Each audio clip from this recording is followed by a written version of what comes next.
नेपाल और भारत के तमाम मेरे मित्रों को, मेरे दर्शकों को मेरा प्यार भरा नमस्कार, सलाम, प्रणाम। और आज का वीडियो हम शुरू करने से पहले नेपाली में कुछ कहना चाहता हूं और उसके बाद बाकी वीडियो, सारा वीडियो मैं हिंदी में बात करूंगा। तो नेपाली दर्शकहरू, साथीहरू, म तपाईहरुलाई धेरै धेरै धन्यवाद भन्न चाहन्छु। तपाईहरुले मेरो गएको भिडियोमा धेरै नै हौसला अफजाई गर्नुभयो, धेरै नै लाइक, कमेन्ट र शेयर गर्नुभयो, त्यसको लागि धेरै धेरै धन्यवाद। र म के कुरा भन्न चाहन्छु भने, जब हामी राष्ट्रियताको कुरा गर्छौँ, हाम्रो स्वाभिमानको कुरा गर्छौँ, मातृभूमिको कुरा गर्छौँ भने हामी सारा नेपाली हिमालदेखि लिएर तराईसम्म एक ढिक्का हुनुपर्छ, हामी एक मनका हुनुपर्छ, हामी एकजुट हुनुपर्छ। यदि हामी हिजोसम्म थिएनौँ भने यो हाम्रो लागि एउटा अवसर हो कि हामी नेपाली एकजुट हौँ, एकत्रित हौँ। हामी देशमा रहे पनि, विदेशमा रहे पनि, यो बाटो तपाईँ देख्दै हुनुहुन्छ, म विदेशमा छु र अस्तिदेखि नै म यो भिडियो बनाउँछु भनेर सोचिरहेको थिएँ, तर कार्य व्यस्तताले गर्दा बनाउन सकिनँ। अनि मैले विचार गरेँ, होइन, आज भोलि भन्दा भन्दै धेरै ढिलो भइसक्या हुन्छ, त्यसकारण चाहिँ यो काम गर्दा गर्दै, ड्राइभ गर्दा गर्दै यो भिडियो हाल्छु भनेर आँट गरेको छु। र सकेसम्म यो भिडियोलाई साथीहरू सेयर गर्नुहोला, लाइक गर्नुहोला, कमेन्ट गर्नुहोला र हामी चाहिँ भारतलाई कडा जवाब दियौँ। 3 करोड नेपाली मिलेर भारतीयहरूलाई एउटा कडा जवाब दियौँ कि हामी एउटा यस्तो सिंह हौँ, एउटा यस्तो बाघ हौँ जो चाहिँ हिजोसम्म सुतेको थियो, तर आज तिमीहरूले त्यसलाई, त्यो सुतेको बाघलाई जगाइदिएका छौ। र अब हामी चुप्प लाग्ने छैनौँ। हाम्रो अधिकारको लागि, हाम्रो हकको लागि हामी बोल्नेछौँ र तबसम्म बोल्नेछौँ जबसम्म त्यो भारतीयहरूको चाहिँ हेपाह प्रवृत्ति, नेपाली प्रतिको जुन अपमानजनक व्यवहार छ, चाहे उनीहरूको नेताहरूको, चाहे मिडियाको, जबसम्म परिवर्तन गर्दैन तबसम्म हामी चुप्प लागेर बस्ने छैनौँ। जबसम्म हाम्रो लिम्पियाधुरा, महाकाली, लिपुलेखलाई फिर्ता गर्दैन, जबसम्म हाम्रो राष्ट्रिय झन्डा हामी फहराउँदैनौँ, तबसम्म हामी चुप लागेर बस्नेवाला छैनौँ। साथीहरू, यो हामी अठोट गरौँ, सङ्कल्प गरौँ कि हाम्रो मातृभूमिको रक्षाको लागि हामी कुनै पनि हदसम्म जान सक्छौँ। तो चलिए हम नेपाली के बाद अब शुरू करते हैं हिंदी में, क्योंकि मैं हिंदी में इसलिए बोल रहा हूँ कि हमारे जितने भी मित्रगण हैं, हमारे जितने भी दर्शक हैं भारत में, वो लोग अच्छी तरह से हमारी बात को समझ सकें।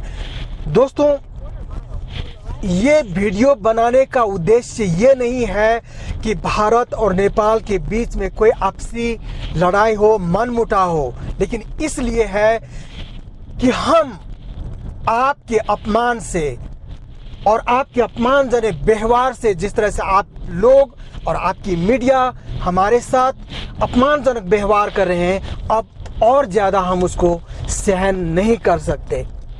पिछले शो में मैंने दिखाया था कि किस तरह से एक नेपाली मजदूर को जो है जबरन श्री राम का नारा लगाने पे मजबूर किया। तो अभी हकीकत ये पता चला कि वो सब आरएसएस के जो कार्यकर्ता थे, उनका ये षड्यंत्र था नेपाल को नीचा दिखाने के लिए, नेपाल और नेपाली लोगों के अपमान करने के लिए।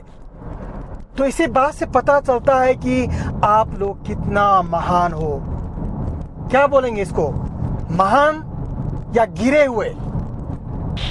कल तक हम लोग एक सोए हुए शेर के तरह थे, और जब सोए हुए शेर को तुम लोग उंगली करोगे तो वो शेर चुपचाप नहीं बैठेगा, और उसका परिणाम जानते हो, जब एक शेर जाग जाता है तो उसका परिणाम बहुत ही गंभीर होता है, बहुत ही भयावह होता है।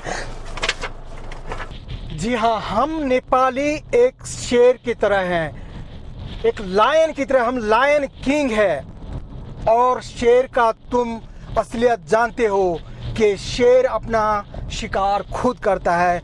शेर भूखों मर जाएगा, लेकिन वो जो है मरा हुआ जानवर नहीं खाता। और ये हमारी सच्चाई है, असलियत, हमारी वीरता को दुनिया जानती है और तुम लोग भी जानते हो। ये सुनो, मोदी जी ने क्या कहा था हमारे संसद भवन में खड़े होकर, सुनो ये। भारत की सेना के फील्ड मार्शल एक बहुत बढ़िया बात बताते थे। वो कहते थे कि कोई सेना का जवान ये कहे कि मैं मृत्यु से डरता नहीं हूं, तो मान लेना या तो वो झूठ बोल रहा है या तो वो गुरखा है। अरे तुम लोग हो जो अंग्रेजों के सामने अपने हथियार डाल दिए और उसके गुलाम बन गए, और 200 साल तक तुम लोगों ने गुलामी की, ये तुम जानते हो अच्छी तरह से। और अभी अभी तुम जो है गुलामी से आजाद हुए और उस देश का अपमान कर रहे हो तुम लोग, जो देश कभी गुलाम किसी का नहीं हुआ दुनिया में।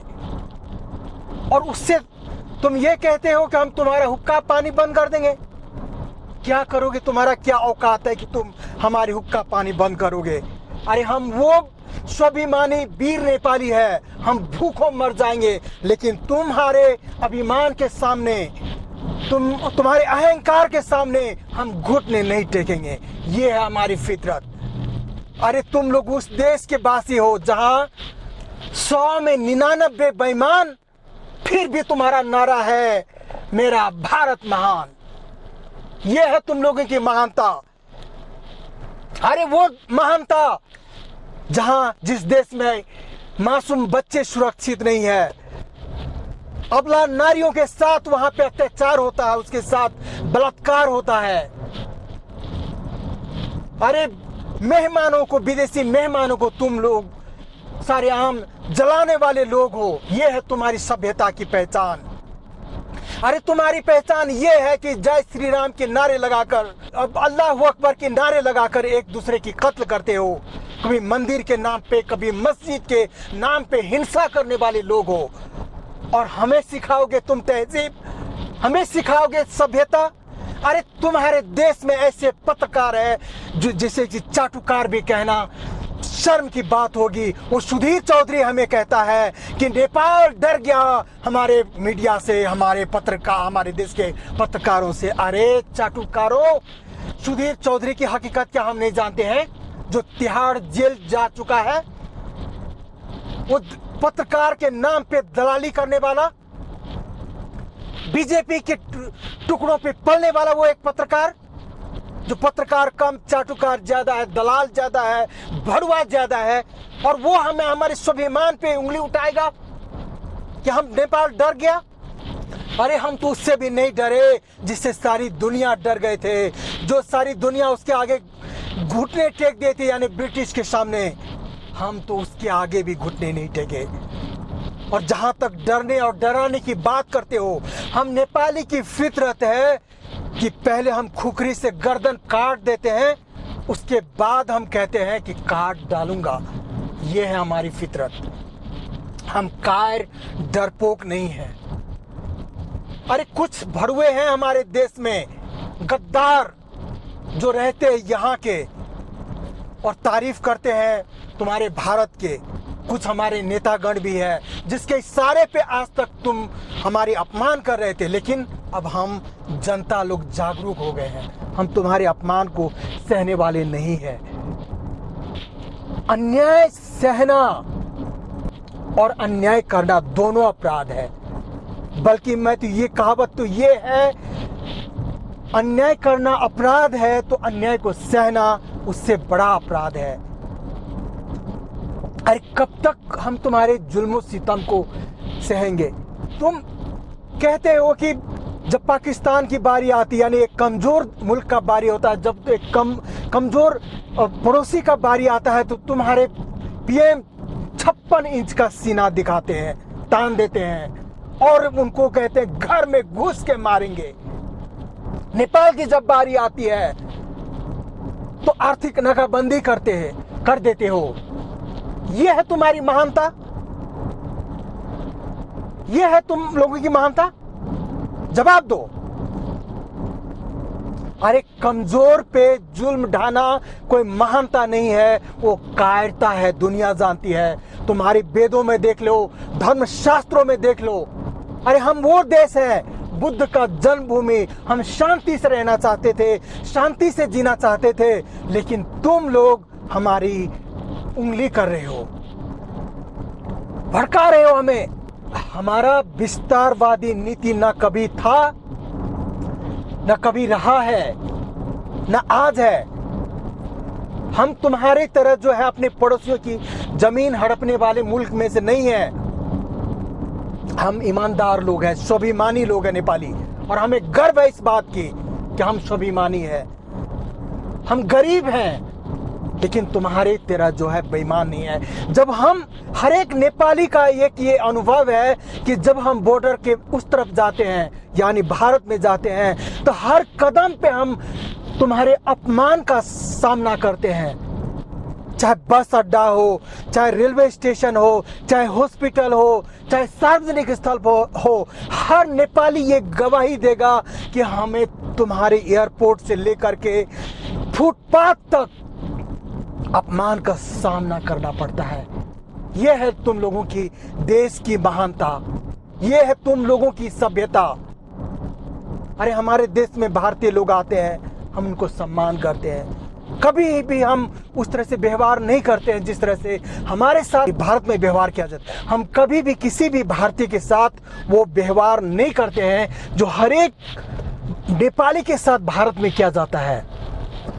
चाहे वो रोजी रोटी कमाने के लिए जाता हो, चाहे वो उपचार के लिए गया हो, चाहे वो किसी भी मकसद से गया हो भारत में, हम नेपाली तुम्हारी भूमि में हर पल हर घड़ी अपमानित होते हैं। और तुम कहते हो कि मेरा देश महान, यही होता महानता। अरे हम जैसे छोटे भूभाग वाले देश की तुम भूमि पे अपना अधिकार जमाते हो। हमने तुम्हें तो चाइना के साथ लड़ाई करने के लिए अपना भूभाग दिया था, और उसमें तुमने कब्जा कर लिया, उसमें दावी करने लगे कि ये हमारा है अब। तो ये महानता नहीं कहते, ये तुच्छता कहते हैं, इसे कायरता कहते हैं। अगर महान बनना है तो तुम्हारी जो नफरतवादी, विस्तारवादी, दूसरों को जो हड़पने वाली नीति है उससे बाहर आओ, तब भारत महान होगा। अरे चांद पे जाने से, अंतरिक्ष में जाने से कोई देश महान नहीं हो जाता। बारूद के ढेर पे बैठने से कोई देश महान नहीं बन जाता। महान कार्य करने से कोई देश महान बनता है, उसके महान विचार से महान बनता है। मैं सम्मान करता हूं, नमन करता हूं भारतीय उन लोगों का जो अपने आदर्शों पे चलते हैं। महात्मा गांधी जैसे, स्वामी विवेकानंद जैसे लोग वही उसी भारत के बासिंदा थे जिन्होंने भारत का नाम दुनिया भर में रोशन किया। लेकिन आज तुम आरएसएस वाले, बीजेपी वाले बदनाम कर रहे हो, लोग थूकने लगे। और यही गति रही तुम लोगों की, यही व्यवहार रहा, तो देखो दुनिया में तुम लोगों की किस तरह से बदनामी होती है। एक के बाद बीजेपी के 6 साल का शासनकाल में तुमने देखा कि पाकिस्तान तो पहले से ही तुम्हारा विरोधी था, अब चीन तुम्हारे विरोधी हो गया है, भूटान विरोधी हो गया है, नेपाल को तुमने अपने विपक्ष में बना लिया, अब श्रीलंका भी तुम्हारे खिलाफ आवाज उठाने लगे, वो चीन के साथ मिल गया है। क्यों? तुम्हारा ये घटिया चरित्र को देखकर कि तुम लोग जो है सम्मानजनक व्यवहार करने लोगों के साथ हमेशा दुगला व्यवहार करते हो, हमेशा घटिया व्यवहार करते हो। ये है तुम लोगों की फितरत। जननी जन्मभूमिश्च स्वर्गादपि गरीयसी, इसका अर्थ तो जानते होगे। और कुछ अंधभक्त यहाँ गोबर छाप भक्त हैं जो कुछ नहीं जानते हैं, अनपढ़ गवार लोग, उनके लिए मैं कहूँगा कि जन्म देने वाली माँ और मातृभूमि स्वर्ग से भी महान होता है। और हम नेपाली इस बात पे विश्वास करते हैं, और इसी बात के साथ हम सिर्फ विश्वास नहीं, हम जीते भी हैं। पिछले वीडियो में भी मैंने कहा था कि हम हर व्यक्तिगत अपमान को सह सकते हैं, लेकिन जब हमारी मातृभूमि को तुम अपमानित करोगे तो हम कदापि नहीं सहेंगे।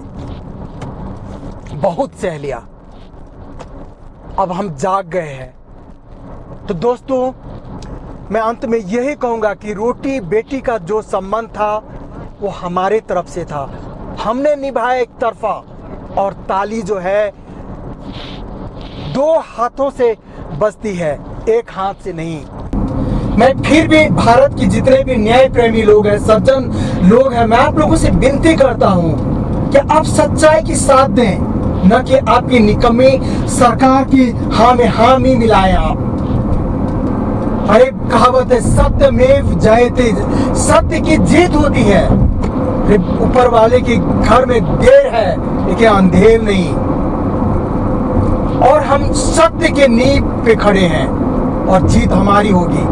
तुम्हारे बम बारूद से किसी और को डराना, हम वो बम बारूद से, तुम्हारे गोले से, हथियार से, तुम्हारी सैन्य ताकत से डरने वाले लोग नहीं हैं। ये समझ लेना तुम। वो डरने और डराने वाला जमाना नहीं रहा है दोस्तों। इसलिए मैं कहता हूं कि अभी भी है वक्त, संभल जाओ और अपने मित्र को परेशान मत करो। और सबसे पहले तुम्हारा जो मीडिया में जो झूठा प्रोपेगेंडा चला रहे हो, अपमानजनक हमारे साथ व्यवहार कर रहे हो, उसे बंद करो। और हमारी जो भी अतिक्रमित भूभाग है उसे वापस करो, तब जाके हम मानेंगे कि तुम हमारे सचमुच का पड़ोसी हो। अरे दुश्मनों जैसा व्यवहार करते हो और बात करते हो रोटी और बेटी का, सिर्फ अपने फायदे के लिए। स्वार्थी लोग हो तुम लोग। अरे मैं तो कहता हूं कि ऐसी जो शत्रु को भी ऐसा पड़ोसी न मिले जैसा कि हमें नसीब हुआ है। धन्यवाद नेपाली साथीहरू। यो भिडियोलाई सक्दो लाइक गर्नु होला, शेयर गर्नु होला र कमेन्ट गर्नु होला। जय राष्ट्र, जय नेपाल, जय स्वाभिमान।